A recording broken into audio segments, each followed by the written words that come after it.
A hero isn't as good without a villain, especially those that come from the land of the rising sun. Anime villains are so much fun to watch. Ranging from the diabolical schemers to supreme overlords, anime has brought to us some of the most terrifying and most memorable bad guys in not just anime, but in media.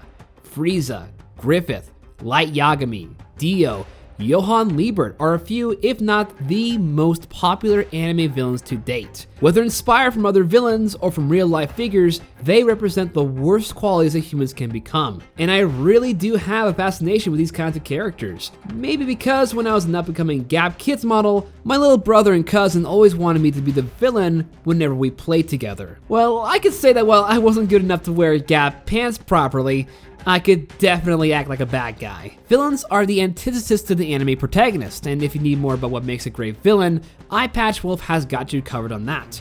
Instead, I wanted to bring this up because we are in an interesting place in time to be discussing the evils of the world. Villains like these challenge our viewpoints and burns the veil of ignorance to show us what true evil can do.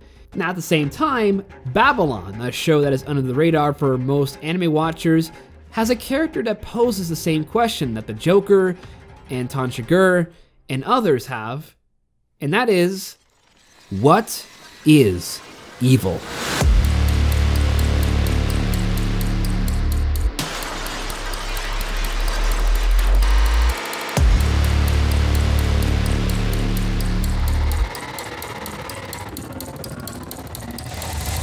The one known as Ai Magase is a terrifying figure in Babylon, a show that has really been blowing my socks off for the past few weeks. An anime that strips you down and spills your guts about the views of the world and how something as horrendous as murder or suicide could one day be morally justified. When do we draw the line between sanity and insanity? Does it make a perfect world? What is the ideal society?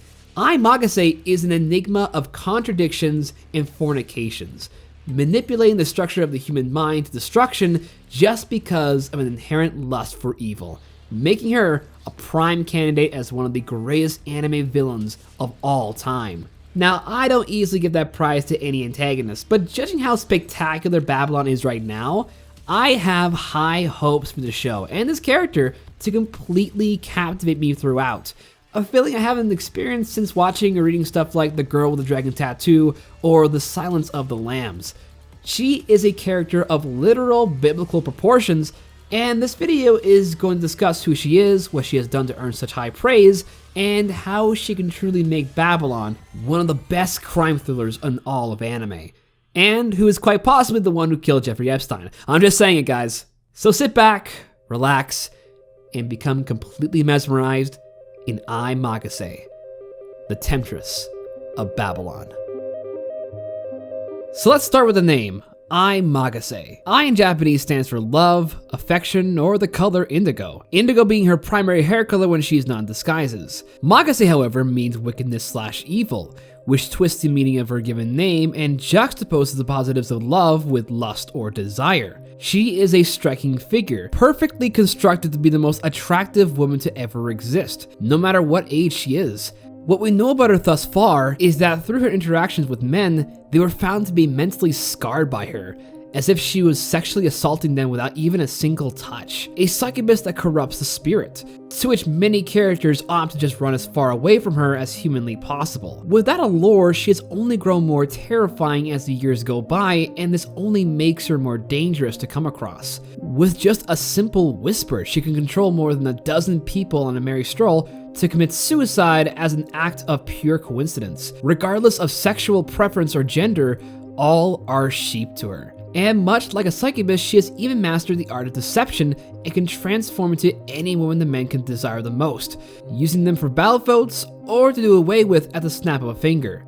The Whore of Babylon, a symbolic female figure that is mentioned to be a being of pure evil with no qualms or empathy. However, if she was just a biblical reference made into a character, she wouldn't have been able to resonate well with the audience, and too much of the holy shit drama in the show. A good description can only get you so far, and she certainly has many more tricks up her sleeve. For one, she is incredibly adept at reading people and concocting plans against the investigation team led by protagonist Zen Seizuki. Connected with political figure Kaika Itsuki, the two have made the newly found Shiniki district as a planning ground for new laws and order. One law being the acceptance of suicide, a worldwide stigma that Itsuki believes should be a right for everybody, to end their own life without the need of dismay or scorn. And something that righteous prosecutor Seizuki cannot allow to happen. Which makes a lot of sense because most of the suicides happening are because of Magase's supernatural ability, targeting many of Seizuki's contacts, allies, and potentially his wife and son. Now, why do I say that? Because of one scene in particular. Her interrogation and fateful encounter with the righteous prosecutor. Taking a look at episode 2, the presence of Ai Magase is unknown to the characters at this point. She is taken into interrogation under the guise of a prostitute because of a red herring plot involving bribes and drugs inside the Japanese mayoral election. Taken aback that the scene in question is simply a treasure trove of visual metaphors and clever use of narrative threading and future events, Ai Magase steadily represents herself as a wall to the main protagonist, bouncing away questions that don't interest her, and genuinely leaving the interrogators off guard with a sudden chuckle when the air conditioner goes off, in a way, changing the atmosphere. She then agrees to sign all the accounts of her duplicitous acts towards disrupting the political voting system, but only if Seizuki answers her simple questions. A quid pro quo has started, and Magase takes the advantage. Magase asks everything from personal life to the value of a child's life, as her eyes ever focuses on Seizuki and his name. Zen for good deeds, and Sei refers to justice. With all the information she needs and a nice little getaway courtesy of the worst stenographer / bodyguard ever, just concludes that she has everything she needs to completely end Seizuki's career. I could add more, but let's just say Replay Value has a wonderful analysis of the scene alone, so if you're interested, go watch his video. This proves just how fascinating she is in our main lead.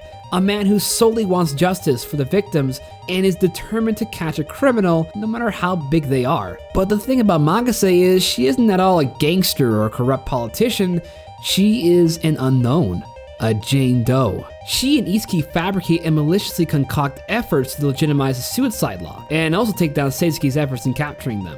False flags, mysterious messages, and tactful plans happen throughout the course of the initial 7 episodes, and mostly from Magase's infatuation with the prosecutor, which all leads to, well, before I get there, I want to put a big spoiler warning, as I'll be explaining what happened in episodes 6 and 7, so if you want to watch it for yourself, you should stop right here. It's a great show, go watch it. And here we go. This all leads to Itsuki gaining more popularity from the public thanks to an under-the-rug poll concerning his son, and that most, if not all of Seizuki's teammates are killed by Magase, who at the end of episode 7 brutally dismembers Seizuki's personal assistant in what must have been the most traumatizing scene in anime history, leaving Seizuki alone in this cat-and-mouse game against this psychotic woman. Now we know that aside from being based on a Bible passage, she is perceptive, calculating, and psychotically interested in our hero. Her warm and calm approach leading him astray in various situations, and using her feminine wiles to always come out on top despite almost being cornered. But why go this far?